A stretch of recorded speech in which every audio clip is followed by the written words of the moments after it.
리셀 중개 플랫폼 크림으로 물건 팔아서 소소하게 돈 버는 분들이나 용돈벌이 하는 분들은 이 영상을 끄고 나가셔도 좋습니다. 내가 진짜 명품 팔아서 큰 돈을 벌고 싶거나 리셀을 본업으로 하고 싶은 분들은 이 영상 끝까지 보세요. 크림을 통해 물건을 팔면 당장은 돈은 벌 수 있지만 명품을 판매하는 사업자에게 장기적으로 이득이 되는 게 아무것도 없을 수 있습니다. 결국 후회할 수밖에 없는데요. 크림이라는 플랫폼의 진짜 속내가 무엇인지 이 영상을 통해 말씀드리겠습니다.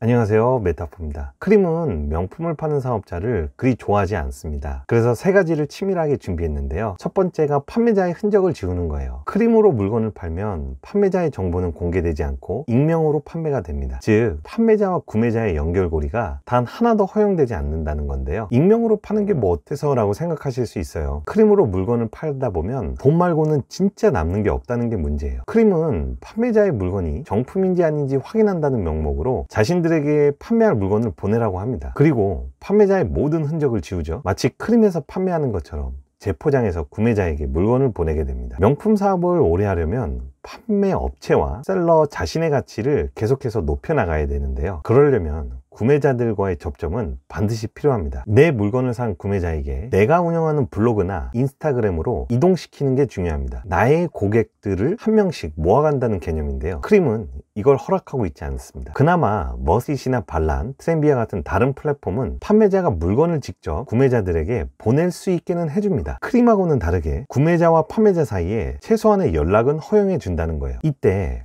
구매자들에게 내가 운영하는 개인 채널이나 홈페이지를 홍보할 수 있고 가입하도록 유도할 수 있어요. 예를 들면 나에게 직접 구매하면 할인해 주겠다, 필요한 물건을 구해 주겠다, 이런 식으로 고객들과 소통하면서 여러 가지 프로모션을 진행할 수 있다는 거예요. 플랫폼을 거치지 않고 고객에게 직접 물건을 팔 수 있다는 건데요. 이런 식으로 장기적으로 나만의 판매 채널에서 물건을 판매해야 합니다. 두 번째는 크림에서 가져가는 판매 수수료입니다. 최근 2년 사이에 12번의 수수료 인상이 있었어요. 크림의 판매 수수료는 현재 6%로 100만원짜리 가방을 하나 팔면 6만원의 판매 수수료를 크림이 가져가게 됩니다. 발란, 트렌비, 머스잇의 판매 수수료와 비교하면 아주 낮은 편인데요. 하지만 크림의 이 낮은 수수료를 계속해서 유지할 수 있을까요? 저는 앞으로 상승할 가능성이 높다고 봅니다. 이는 결국 판매자에게 부담으로 작용할 수밖에 없는데요. 사실 발란이나 트렌비, 머스잇이 모두 그랬습니다. 처음에는 명품 셀러들을 모집한다는 명목으로 판매 수수료가 5에서 7%대로 낮았어요. 그러다가 점점 올리더니 결국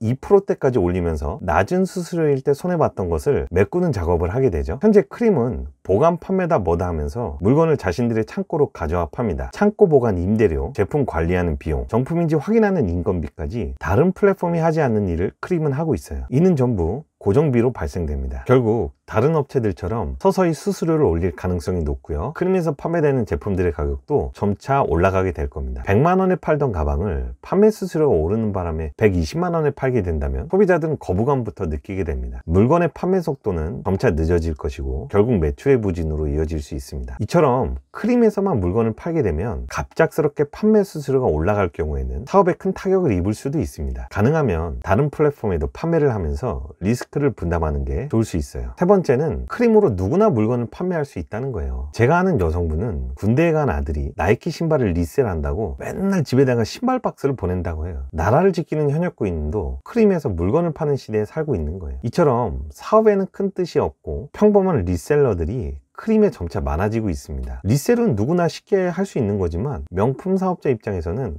가격 경쟁에 부담을 느낄 수밖에 없어요. 제가 명품 판매를 하면서 최근에 가장 많이 들었던 말이 크림에서는 물건이 너무 잘 팔리는데 돈이 남지 않는다는 거예요. 사업자 입장에서는 매출도 중요하지만 수익률도 아주 중요합니다. 생계가 걸려있지 않은 용돈벌이 리셀러들은 마진율은 크게 신경 쓰지 않아요. 단 몇천 원이라도 남으면 그냥 팔아버릴 수 있다는 거예요. 명품 사업자 입장에서는 유럽에서 어렵게 수입한 물건을 헐값에 판매하는 일이 발생할 수 있다는 거죠. 그렇다면 너는 크림을 이용하지 않느냐라고 물어보실 수 있는데요. 저도 크림에서 제품을 판매하고 있습니다. 아니, 자기는 팔면서 남들 보고도 팔지 말라네 라고 생각하실지도 모르겠는데요. 장기적인 사업 계획 없이 크림에서만 물건을 팔다가는 몇 년이 지나도 진짜 남는 게 하나도 없을 수 있다고 말씀드리는 거예요. 실제로 크림에서만 명품 팔다가 빠르게 사업을 접는 분들도 많습니다. 열심히 판매는 하는데 실제로 남는 게 없어서 접는다는 거예요. 반면에 제가 아는 분은 머스잇이나 피레이의 구매자들을 자신의 네이버 블로그로 이동시켰습니다. 지금은 플랫폼을 이용하지 않고 자신의 찐 고객들에게만 물건을 팔고 있어요. 이미 확 확보한 구매자들이 있기 때문에 자신의 블로그에만 판매글을 올려도 하루 이틀 안에 싹 다 판매가 된다는 거예요. 플랫폼에 비싼 수수료도 안 나가고 다른 업체들과 경쟁할 필요가 없어서 안정적으로 마음 편하게 물건을 팔 수 있다는 거예요. 이런 식으로 장기적인 플랜을 가지고 명품 사업을 해야지 이 사업 오래 할 수 있습니다. 당장의 수익만 바라보고 크림에서만 물건을 팔면 진짜 크림 좋은 일 시키는 게 되는 거예요. 저는 이게 좀 많이 안타까웠어요. 크림이라는 플랫폼 덕분에 리셀 시장이 활성화되고 있는 건 사실입니다. 하지만 물건을 판매하는 사업자라면 내가 판매하는 제품과 서비스, 내 고객을 만족시키고 그 고객이 나의 팬이 돼서 계속해서 내 제품을 재구매하도록 만들어줘야 되는 거예요. 크림은 명품 사업자들의 물건을 자신들의 제품처럼 판매하기 때문에 결국 크림 자신들의 가치만 높여가게 되는 거예요. 여기에 다양한 리셀러들이나 명품 판매자들이 활용될 수 있다는 거예요.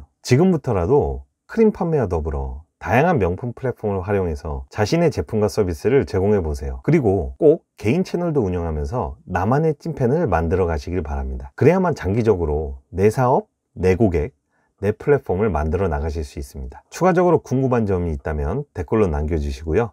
오늘도 행복한 하루 되세요. 더 유익한 영상으로 찾아오겠습니다. 감사합니다.